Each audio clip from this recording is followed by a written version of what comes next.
안녕하십니까. JTBC 저녁뉴스입니다. 익산 국가식품 클러스터에는 벌써 100개가 넘는 국내외 식품기업이 입주를 약속했습니다. 하지만 내년 예산을 충분히 확보하지 못해 식품 클러스터 준공과 운영에 어려움이 예상되고 있습니다. 보도에 송창용 기자입니다. 익산 국가식품 클러스터 예정지입니다. 232만 제곱미터의 식품 산업단지를 만드는 공사가 한창입니다. 전체 공정률은 26%입니다. 국내외 식품기업 113곳이 입주를 약속했고 이 가운데 5곳은 분양 계약을 했습니다. 하지만 국가식품 클러스터를 제대로 가동하기 위한 예산 확보 작업은 터덕거리고 있습니다. 예정대로 기업 지원 시설을 내년 6월에, 산업단지를 내년 말에 준공하기 위해선 288억 원의 국가 예산이 필요합니다. 그러나 확보한 예산은 절반 수준인 167억 원에 그쳤습니다. 식품 클러스터를 조성하고 있는 LH는 준공을 내후년으로 연기하는 방안을 검토하고 있습니다.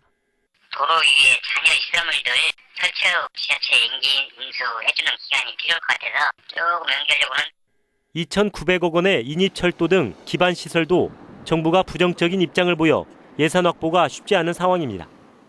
국가식품 클러스터를 정상적으로 운영하기에 내년도 예산 확보를 위해 정치권과 협조하면서 계속 노력하고 있습니다.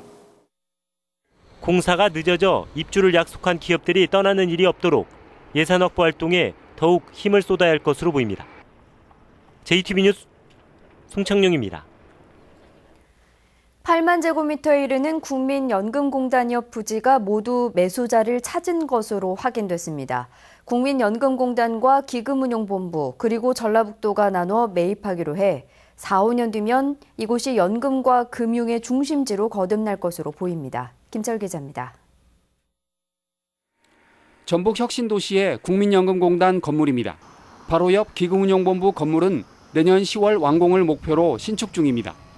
두 건물 주변에는 이정기관 몫으로 8만 제곱미터에 이르는 잔여 부지가 남아 있습니다. 그동안 팔리지 않았던 이 잔여 부지가 모두 매수자를 찾은 것으로 나타났습니다.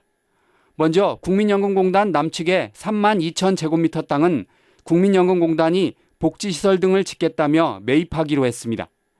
국민연금공단 서측의 1만 제곱미터 부지는 기금운용본부에서 살 예정입니다. 나머지 3만 6천 제곱미터는 전라북도가 매입해 금융기관과 호텔, 컨벤션 센터 등이 들어설 금융타운으로 조성할 계획입니다.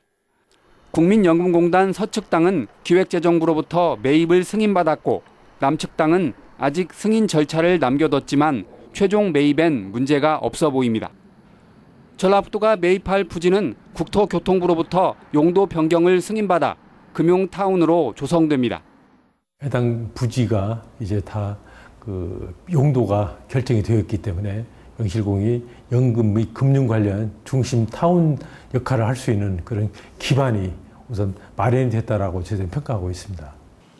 전라북도는 금융타운의 경우 50여 개의 금융기관들이 전북 이주 의사를 밝힘에 따라 조만간 타당성 조사를 실시한 뒤 전북 혁신도시를 최고의 금융타운으로 조성하기로 했습니다. 그동안 방치된 국민연금공단 옆 부지가 모두 주인을 찾게 됨에 따라 전북 혁신도시가 대한민국의 연금과 금융 중심지로 발전할 것으로 기대됩니다. JTBC 뉴스 김철우입니다. 전주시가 대도시로는 처음으로 로컬 푸드 정책인 전주 푸드 사업에 나섭니다. 농민과 소비자가 상생하는 유통 구조를 만들 예정인데 다양한 품목의 농산물을 안정적으로 생산하고 공급하는 일이 과제로 떠올랐습니다. 권대성 기자입니다. 전주의 이 70대 부부는 400제곱미터의 밭에서 20여 가지의 작물을 조금씩 키우고 있습니다. 전주의 농민은 2만 5천 명, 7천 농가로 70%는 가족 중심의 소농입니다. 판로는 불안정하고 그나마 직거래가 아니면 이익을 남기기 힘듭니다. 경매장에 내서는 수지가 안 맞는 거죠. 직거래를 해야지. 소매 가격 말고 경매장 가격만 나와도 비용이 안 들어가니까 무리게는 할만하죠. 전주시가 소량 다품목을 생산하는 지역 농가와 소비자인 시민을 직접 이어주는 전주푸드 10년 계획을 내놨습니다.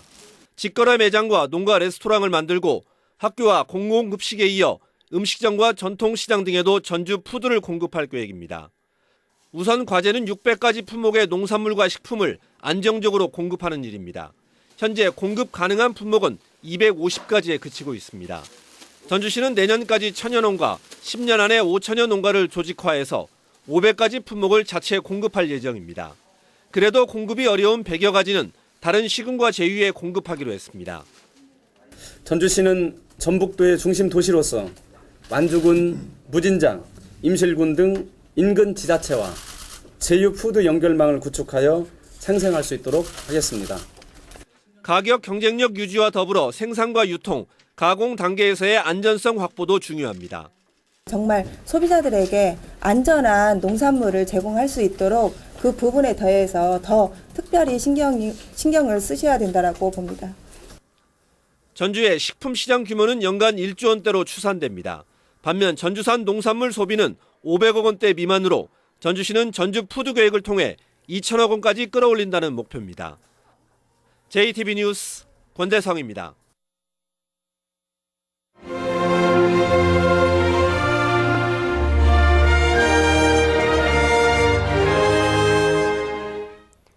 소외계층을 위해 나눔을 실천하는 봉사자들의 이야기를 소개하는 순서입니다.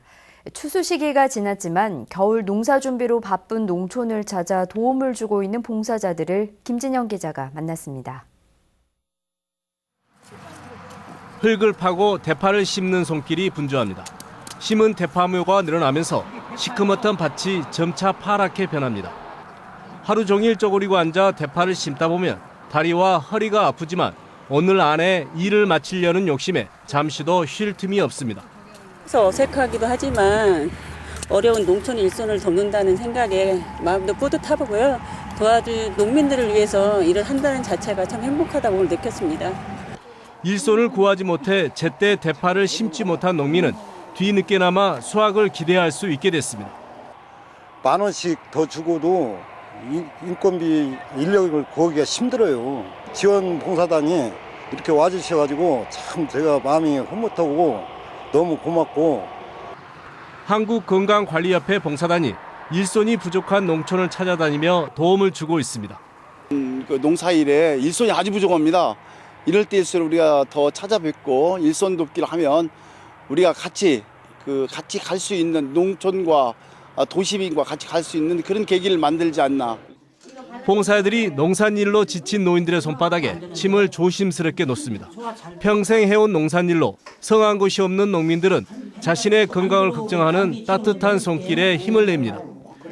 요청해서 가는데 수유침 맞아서 효과 봤다고 해서 오라고 해가지고 나는 수유침 맞으러 왔어. 그렇게 찾아올 때 노인들 내가 정것 더 해줌으로써 내가 보람을 갖고. 부족한 일손 돕기에 건강까지 돌봐주는 봉사들의 발길이 잇따르면서 농민들이 활기를 찾고 있습니다. JTB 뉴스 김진형입니다. 전라북도가 장애 여성 성폭행 사건이 발생한 자림복지재단에 대해 법인 설립 허가를 취소하기로 했습니다. 전라북도는 자림복지재단이 사회적으로 물의를 일으켜 법인 본래의 목적을 수행할 수 없게 됐기 때문에 다음 달까지 청문 절차를 거쳐 법인 설립 허가를 취소하기로 했다고 밝혔습니다. 전주지법 형사 4단독은 공원묘지에서 조화를 훔친 혐의로 기소된 외국인 근로자 34살 K씨에게 징역 8월에 집행유예 2년을 선고했습니다. 또 범행을 도운 외국인 근로자 3명에게는 각각 징역 6월에 집행유예 2년을 선고했습니다. 이들은 지난 9월 추석 연휴에 완주군 봉동읍 한 공설 공원묘지에서 성묘객들이 묘소 앞에 꽂아준 조화 700여 송이를 훔친 혐의로 기소됐습니다. 전북은 오늘 남원이 19.4도, 전주는 17.2도까지 올랐습니다. 밤에는 약한 빗방울이 떨어지는 곳이 있겠습니다. 내일은 5mm 안팎의 비가 내리다가 오후 늦게 그치겠습니다. 아침 최저 기온은 10도에서 13도, 낮 최고 기온은 14도에서 16도로 오늘보다 조금 낮겠습니다. 목요일인 모레도 새벽 한때 약한 비가 올 것으로 보입니다. 전주기상지청은 다음 주 월요일에 다시 비가 내린 뒤 기온이 갈수록 떨어질 것으로 내다봤습니다. JTB 저녁 뉴스를 마칩니다. 고맙습니다.